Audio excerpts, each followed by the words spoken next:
jadi punya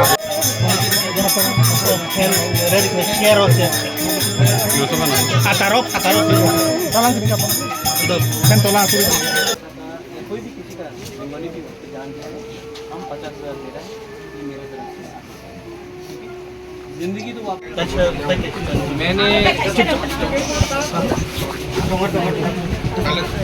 मैंने promise किया था कि जहाँ में भी फ्लड के लिए लैंडस्लाइड के लिए कोई मर गया है, मृत्यु हुआ है, उनको मैं अपने खुद के पैसे से, ना एडीसी का पैसा ना गवर्नमेंट का पैसा, मेरा खुद का पैसा से मैं हर परिवार को 50,000 दूँगा।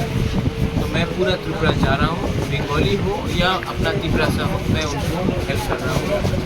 और आज मैं यहाँ में आया हूँ और मैंने यहाँ में परिवार को 50,000 रुपीज़ दिया है।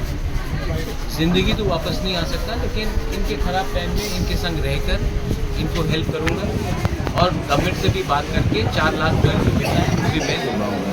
लेकिन ये मेरे तरफ से मेरा कंट्रीब्यूशन है। अपना तिपरासा गया, अपना ज़िंदगी गया है, किसी का भी ज़िंदगी जाओ, इसमें ये दुख का बात होता है।